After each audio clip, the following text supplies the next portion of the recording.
मोदी जी देश नहीं है, आरएसएस संसद नहीं है और मनुस्मृति संविधान नहीं है। कह रहे हैं दिल्ली के 21 एमएलए बर्खास्त करेंगे। कर लो बर्खास्त, आ जाओ मैदान में चुनाव लड़ते हैं।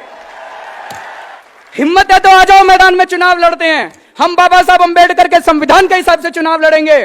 तुम ये बैकडोर एंट्री करना बंद करो, ये देश की जनता परमानेंटली तुम्हें डिसमिस करो। विजयदशमी के दिन नागपुर के अंदर 2 घटनाएं घटती हैं हर साल। आरएसएस के हेडक्वार्टर के अंदर शस्त्र पूजा होती है और नागपुर के अंदर भारी तादाद में पूरे देश से, दलित समाज से लोग इकट्ठे होते हैं और बाबा साहब अंबेडकर को याद करते हैं जिस दिन उन्होंने अपना धर्म परिवर्तन किया था। और 2 साल से मात्र चंद लोग जो आरएसएस के हेडक्वार्टर में शस्त्र पूजा करने के लिए इकट्ठे होते हैं, उसका दूरदर्शन लाइव टेलीकास्ट करता है। लेकिन लाखों दलित जो बाहर मैदान के अंदर, नागपुर के अंदर इकट्ठे होते हैं अपने बाबा साहब अंबेडकर को याद करने के लिए, उनका दूरदर्शन लाइव टेलीकास्ट नहीं करता है। अभी आप सबने एनसीईआरटी सुना होगा, national council for educational research and training. NCERT उसकी जो राष्ट्रीय परिषद है, उस राष्ट्रीय परिषद के जो चेयरमैन है वो यूनियन एचआरडी मिनिस्टर होती हैं, स्मृति ईरानी जी उसकी चेयरपर्सन है। और उसके जो मेंबर होते हैं वो देश के जितने राज्य हैं, हर राज्य का शिक्षा मंत्री उसका मेंबर होता है। अभी पिछले हफ्ते उनकी मीटिंग हुई। मनीष सिसोदिया जी दिल्ली के शिक्षा मंत्री हैं, इनको वहां जाने का मौका मिला। ये वहां गए और लौटने के बाद ये पूरा किस्सा मुझे बता रहे थे कि उस मीटिंग में क्या हुआ। एनसीईआरटी की मीटिंग में इन्होंने बताया 5 मिनट, पहले 5 मिनट में जो उनका फॉर्मल एजेंडा था वो पूरा कर लिया और उसके बाद चर्चा शुरू हुई। उसमें कई बीजेपी शासित राज्यों के भी शिक्षा मंत्री थे। चर्चा शुरू हुई कि सावरकर को स्कूलों के सिलेबस में लाया जाना चाहिए कि नहीं लाया जाना चाहिए। मनीष ने उसका विरोध किया। आधा घंटा, पौना घंटा इसकी चर्चा चली कि सावरकर को स्कूलों में पढ़ाना चाहिए कि नहीं पढ़ाना चाहिए। जब मनीष ने विरोध किया, उनको लगा बाहर बात फैल जाएगी, तो स्मृति जी कहते हैं नहीं नहीं, इसको बात को यहीं खत्म करते हैं, हम नई शिक्षा नीति बना रहे हैं, उसमें डाल देंगे इसको, बाद में आपको बताएंगे इसके बारे में। मैं आज मनीष सिसोदिया से अपील करना चाहता हूं, उन लोगों को सावरकर पढ़ाने दो, आप दिल्ली के सारे स्कूलों में अंबेडकर साहब को पढ़ाइए।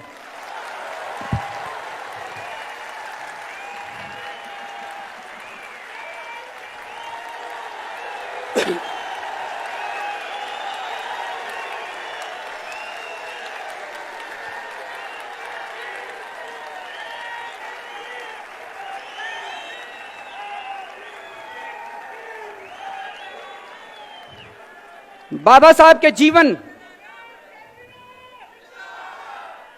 बाबा साहब के जीवन और बाबा साहब के विचार, बाबा साहब के संदेश, इनको विस्तार से आप दिल्ली के सारे स्कूलों में इसका सिलेबस तैयार किए और सारे स्कूलों के अंदर इसको पढ़ाने का इंतजाम कीजिए। बाबा साहब अंबेडकर वो खुद छुआछूत का शिकार हुए थे। उन्होंने खुद ने अपनी जिंदगी के अंदर अन्याय बर्दाश्त किया था, इसलिए उन्होंने संविधान के अंदर रिजर्वेशन की व्यवस्था की थी। वो जानते थे कि यह समाज वो समाज है जिसने सदियों सदियों से अन्याय बर्दाश्त किया, सदियों से उन्होंने छुआछूत बर्दाश्त किया है। अगर उस समाज को अपने को बराबर लाना है तो अपने को उनको रिजर्वेशन देना पड़ेगा। आज मौजूदा सरकार, आरएसएस के प्रमुख कहते हैं रिजर्वेशन के ऊपर पुनर्चर्चा होनी चाहिए। प्रधानमंत्री जी कहते हैं हम रिजर्वेशन के पक्ष में हैं। किसको बेवकूफ बना रहे हैं? चित भी मेरी पट भी मेरी। चुनाव हार जाएं तो कहते हैं दलितों के वोट चाहिए, चुनाव हार जाए तो कहते हैं रिजर्वेशन होना चाहिए, चुनाव जीतने के चांस हो तो कहते हैं रिजर्वेशन खत्म कर दो। सारा देश देख रहा है इसको। मैं एक ही चीज कहना चाहता हूं जी, मोदी जी देश नहीं है, आरएसएस संसद नहीं है और मनुस्मृति संविधान नहीं है।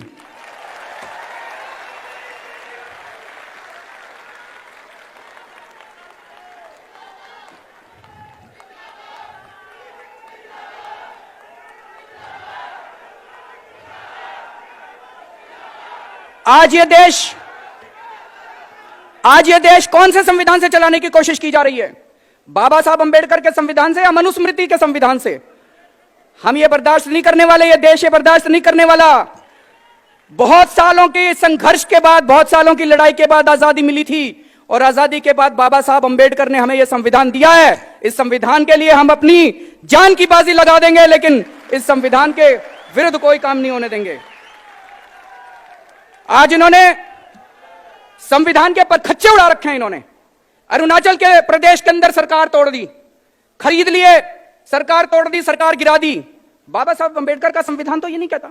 बाबा साहब अम्बेडकर संविधान कहते चुनाव लड़ो, जीत के आओ। चुनाव लड़ने की ताकत नहीं बची अब सरकारें तोड़ेंगे, सरकारें गिराएंगे। अरुणाचल प्रदेश की सरकार तोड़ दी, उत्तर प्रदेश की सरकार तोड़ दी, अब कह रहे हैं दिल्ली के 21 एमएलए बर्खास्त करेंगे। कर लो बर्खास्त, आ जाओ मैदान में, चुनाव लड़ते हैं। हिम्मत है तो आ जाओ मैदान में, चुनाव लड़ते हैं। हम बाबा साहब अम्बेडकर के संविधान के हिसाब से चुनाव लड़ेंगे। तुम ये बैकडोर एंट्री करना बंद करो, ये देश की जनता परमानेंटली तुम्हें डिसमिस कर देगी। दिल्ली के अंदर चुनी हुई सरकार है,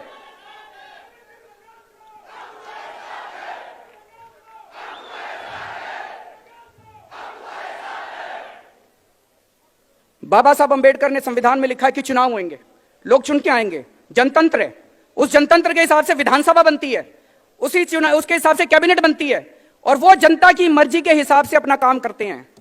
पिछले 1 साल से आप देख रहे हो किस तरह से ये कह रहे हैं दिल्ली सरकार की पावर नहीं है, दिल्ली सरकार की पावर नहीं है, एलजी की पावर है, केंद्र की पावर है। बाबा साहब अंबेडकर ने तो ये नहीं लिखा संविधान के अंदर, उन्होंने तो लिखा जनतंत्र होगा। ये कहते नहीं जनतंत्र नहीं होगा, कैबिनेट की कोई पावर नहीं है। हाँ, बाबा साहब अंबेडकर किसानों के लिए कितना लड़े। हमारी दिल्ली में सरकार बनी, किसानों को जमीनों का मुआवजा पहले मिलता था 53 लाख रुपए प्रति एकड़। 53 लाख रुपए में भाई साहब दिल्ली में कहीं जमीन नहीं मिलती। सारे किसान दुखी थे, कहते थे औने पौने दाम में सरकार हमारी जमीन लेके बिल्डरों को दे देती है। हमारी सरकार ने आने के बाद किसानों का 53 लाख रुपए से 3 करोड़ कर दिया मुआवजा, 6 गुना कर दिया।